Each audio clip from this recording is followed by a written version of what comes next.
What stimulatory part of the body do we often forget about? What so like what erogenous zone, I guess, that we often forget about.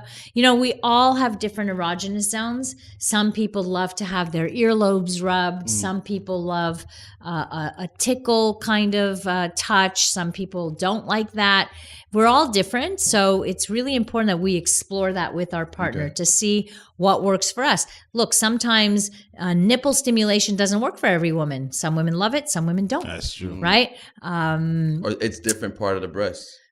Yeah, or different parts of the breast. I think the one place that maybe women neglect on men is the area between the penis testicles and the anus. Oh, That area there is because if you press up on that, you can massage. At least you get close to the prostate. The problem with, I'll tell you, with most men is they, in their mind, you're going for the anal part, Yeah, and they don't like stay that. away from me. Well, I was just reading a very interesting article on a practice called pegging, and pegging is a straight couple where the woman wears a strap on and penetrates her partner, and apparently it's more common than we think, and it has nothing to do with orientation, has nothing to do with, oh, he must be gay. It's not. It's about the fact that men enjoy anal stimulation. Some men don't want to know about it, just like some women. Some women really enjoy it. For some women, it feels really good, and for other women, it hurts like hell.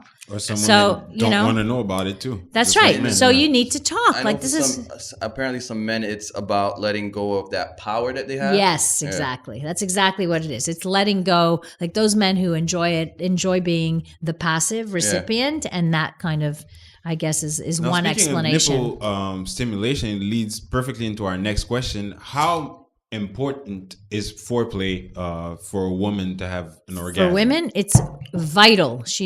A woman needs foreplay, not intercourse. A lot of men go right for the intercourse, thinking that's that's good where to her know. pleasure is. You should spend as much time as possible on foreplay and get her to come before you go in there, because that's where she comes. That's where you have access to her most pleasurable spots, is from the outside, not the inside, for most women. So and finish it off with intercourse.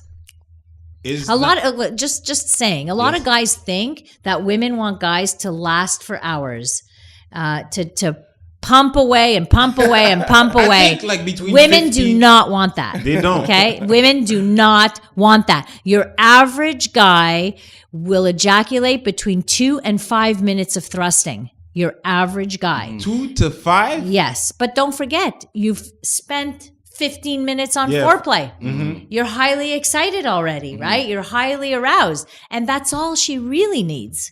Because you've already given her orgasm. You've already given her all her stimulation. She's highly aroused. She may not need more.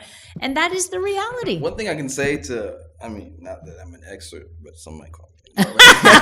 A personal expert, yeah. Is guys should really start asking the woman what she likes. There's no question about it, because Definitely. every woman is different. Yeah. And it's like, you know, you're not going to buy a new appliance and not read the owner's manual. You would want to look at the owner's manual to know where the buttons are, right? Okay. And if you buy a new appliance that has new buttons, you want that owner's manual. They're similar, but not quite, right? So you still need to check. So sexual communication is really, really important, because you need to find out what works. You may have a trick, you know, where, oh yeah, this is my signature move, and you're thinking, this is good, this will work every time. And then you meet somebody and it doesn't work. Yeah. And you're like, what the hell? Like, what's wrong with you? Yeah. Well, there's nothing wrong with her. She just needs something different. So no signature moves. Just know how to use your tongue the way she wants it. Know how to use your hands the way she wants it. Perfect But, segue, by the way. Gotta ask. But actually, I'm not there yet. Because I'd like to come back to what you said. The average man will last 2 to 5 minutes. And now a personal question, because we all have our good days and bad days. That's right. 5 minutes to 30 minutes. But when it's 5 minutes, I'm like, damn, I got to redeem myself. So now you're saying 2 to 5 minutes is like normal because of foreplay and all that. But what would be a trick? Because I'm pretty sure most men would like to know a tip to last longer. Well, the only thing is to know when you get close to that point of no return, like that point where it's going to go, you go over the edge, and you have to slow things down. The only thing you can do is practice slowing down, starting up, slowing down, starting up again. So I've been doing it right my whole life. You know, and that's fine. But please accept that there are going to be days, like you say, you're going to have fast days, not so fast days. If you just masturbated in the morning and you have sex at night, you're probably going to last longer. If you haven't had sex in 3 weeks, it's going to not last long. Mm-hmm. So, like, it's okay. Like, women, you think women care? They really don't. If it's the first time, they do. Well, if it's just a sexual relationship, then all they want, all they want is a performance. Or maybe it's a mental thing. Like, you don't want to the first time. No, that's an ego thing. That's an ego thing. It is. A lot of men will lose their erection the first time, or will come really fast the first time. But again, it depends. What's the purpose of who you're with? You know, is it just as a sexual thing? Good impression the first time. You see, you're putting on a show, and the thing is, sex is not just about a performance. No. Okay. Definitely. So, you know, when we make it into a performance, it's a problem. I think also when you make if you want to last longer, I think if you make it about her more than you make it about you, then you'll automatically last longer. Yeah, you'll automatically last longer. Yeah. Well, I always say one thing. Premature ejaculators make the best lovers because they know they come fast. So what do? They spend a shitload of time on foreplay. And they make sure their partner comes so that she doesn't even care, really. Okay. Yeah.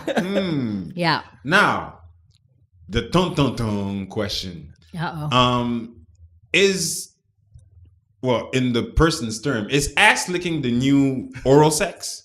I would say anal sex probably more, or anal play. Mm-hmm. I'm not sure about ass licking or rimming, as the term is, but it is the term. That's the term we're looking for, but we're so rimming. Unfamiliar. I couldn't remember the term. We don't know. It's called rimming.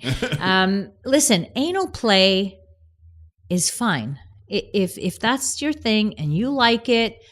And you know the area is clean. Obviously, you know you didn't just take a dump and then go for it, right? There's bacteria there and whatever, so you want to make sure that things are clean. And I said shit. My reaction was you want to make sure you do things properly. You want to avoid bacteria, but anal play, there's a lot of nerve endings in that area. So it's pleasurable for most people, for many people. Not everybody. Not everybody wants it. Like a lot of people like, stay away from the back door, stay away from the back door. That's fine. We have to respect people's limits. You can't pressure somebody to do something they don't want to do. And that's a mistake that people make. They, guys will say, oh, come on, do it. And they keep going at it. And eventually the partner is like, you know what? Like, I'm done. Like, stop. This is pressure and I don't want it. And then they turn off sex and then they avoid it. And then, all kinds of things happen. So you don't want to pressure your partner into doing something they're not ready to do. I don't know if you remember, we had a friend back in college that was way ahead of his time. He was getting rimmed like regularly. I remember his thing. He was like, "Yo, if ever a girl licks my ass, I'm gonna let her do it, but I'm kicking her out right after."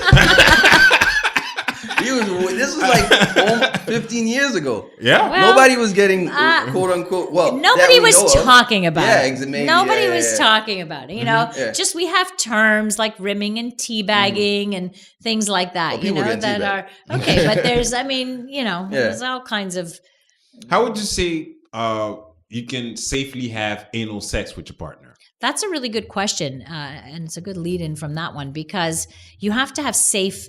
Like anal sex is more risky than any other kind of sex, and the reason why because it's not made for that. Well, okay, you could be right because the tissues aren't solid like they are in the vagina. That's for sure. The Lord said no. Don't bring the Lord into this, or I'll be in damnation forever. So yes, the rectal tissues are much more prone to cuts and things like that. So obviously, if there's a cut and there's bodily fluids, that's the source of infection, right? It travels into the bloodstream through those cuts.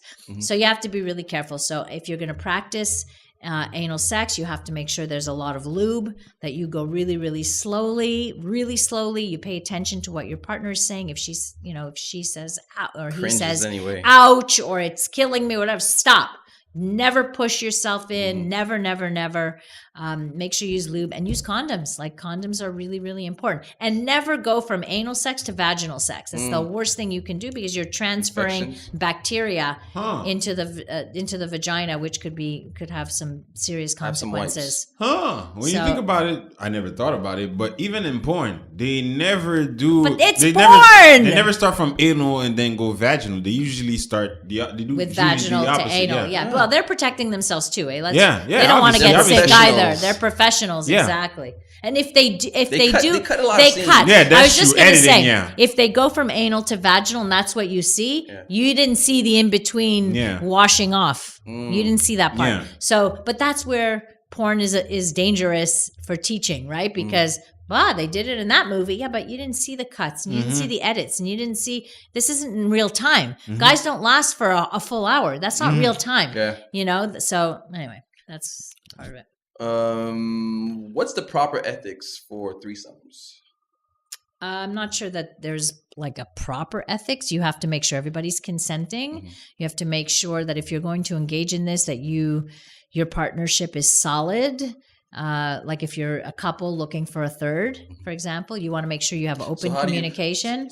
I guess, how do you introduce a third? Yes, that's the better. I guess that's a better question for everybody. Yeah. So most guys would love it, but many women are like, I don't think so. So what you want to do is gauge your partner's interest. So you can say, could we talk about our fantasies? Like, this is my fantasy. It doesn't mean I want to do it in real life. Like, I'm just telling you what my fantasy is.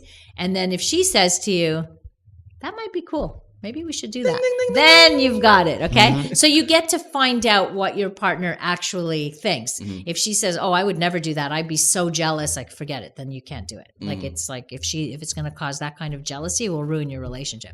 And remember one thing, that fantasy is far more powerful than in reality. For many people, once they do the threesome, you're like, they ruin the fantasy, because there's other factors that they didn't factor in. They didn't consider.